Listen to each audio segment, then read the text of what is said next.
Hello class. Today we're talking about solving one-step equations. Before we begin describing the steps to solving a one-step equation, let's talk about the key vocabulary that we'll need.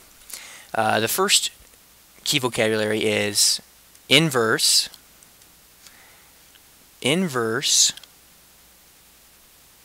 operation.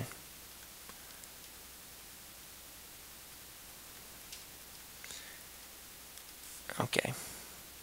An inverse operation is an operation that undoes another operation. For example, if I have 9, actually let me write that definition down for you. So an inverse operation is an operation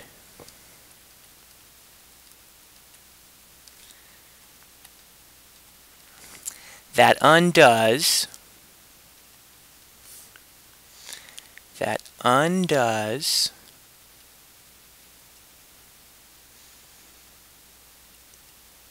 another operation.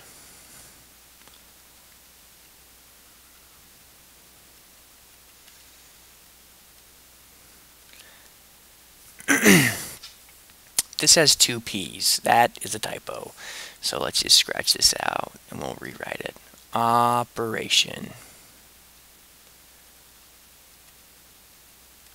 So an inverse operation is an operation that undoes another operation. For example, if I have the number 9 and I add 1, plus 1, add 1, the inverse operation of adding 1 is subtracting 1, because that gets me back to 9. It undoes this plus 1. So again, this minus 1 undoes this plus 1. So this minus is an inverse operation for a plus. So example, plus is inverted by a minus. Minus is inverted by a plus. The other example would be 9 times 2. Well, how do I get that to equal 9 again? I need to divide by 2. So we'll write a times sign. The inverse operation of multiplication is division, and the inverse operation of division is multiplication. So if you want to get rid of addition, you need to subtract. If you want to get rid of subtraction, you need to add. If you want to get rid of multiplication, you need to divide. If you want to get rid of division, you need to multiply. Okay, we're going to scroll down to get a little more black space so we can talk about reciprocal. So a reciprocal is the other key piece of reciprocal. This is the other key vocabulary that you will need to solve one-step equations. Now, a reciprocal is the inverse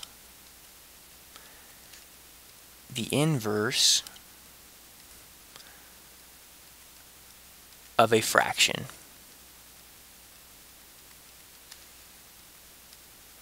So for example, if my numerator is 2 and my denominator is 3, and I take the reciprocal, right? I take the reciprocal, then my denominator becomes my numerator, and my numerator becomes my denominator. So I end up having the fraction 3 halves.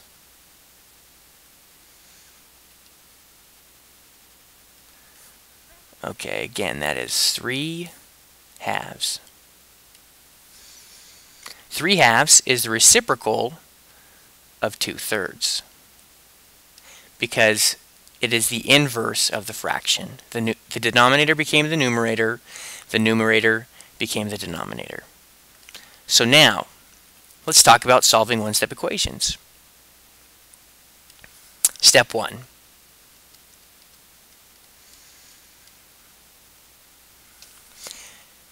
combining like terms. So if I have an example, sorry, let me write that, combining like terms. Combine like terms.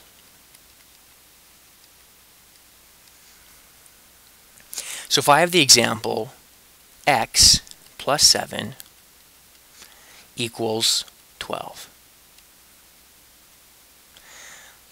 My like terms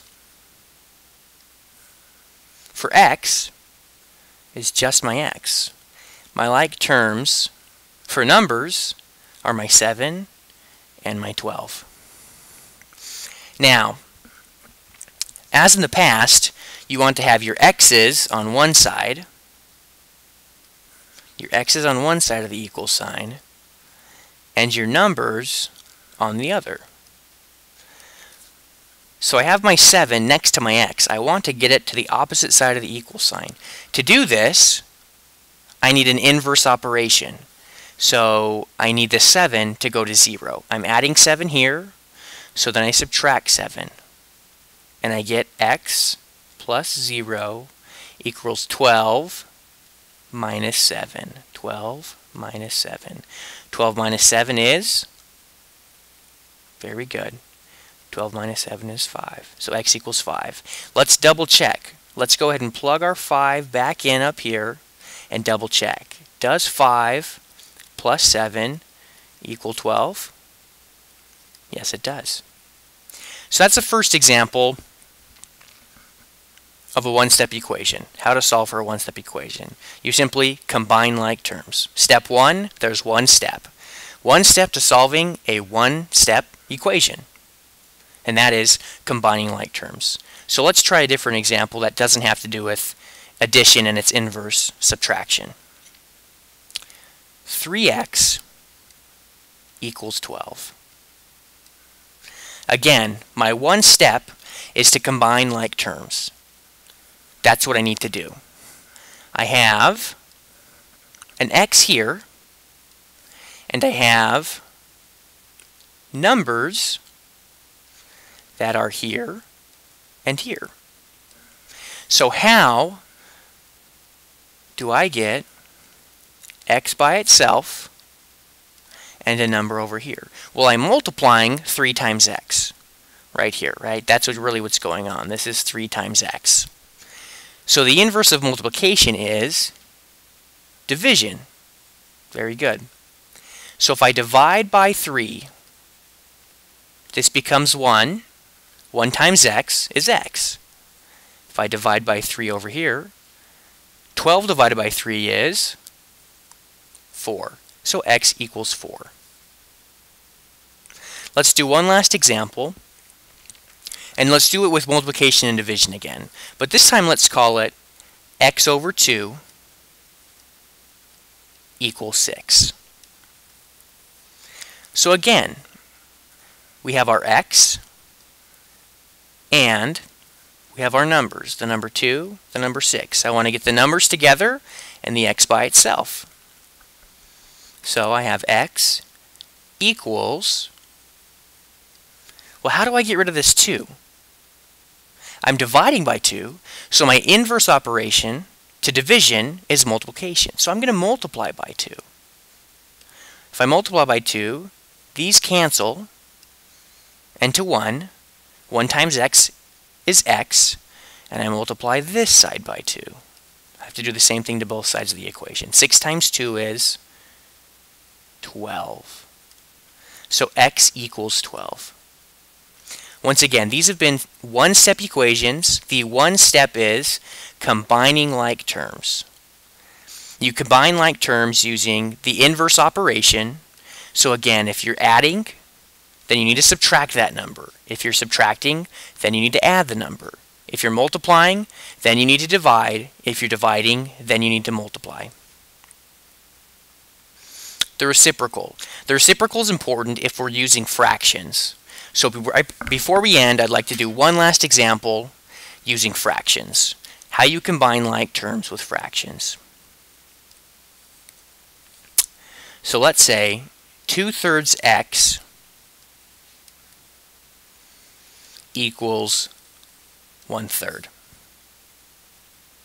Well, again, just like in our other problems that we've had, we have an x and we have numbers. We have the number 2/3 and we have the number 1/3. How do I get these fractions together and the x by itself?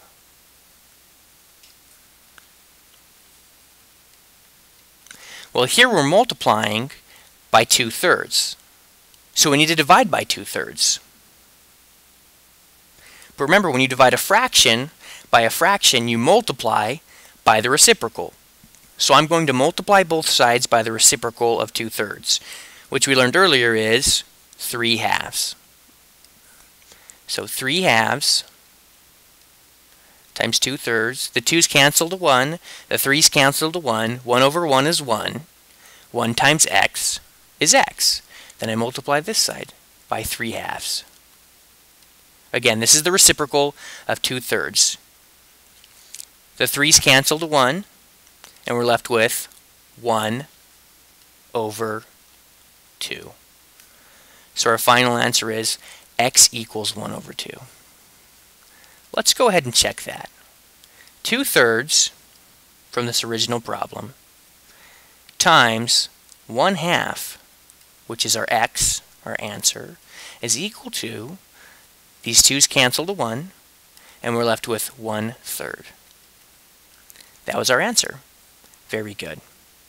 Hope you guys have a great day, and I will see you in class when you return.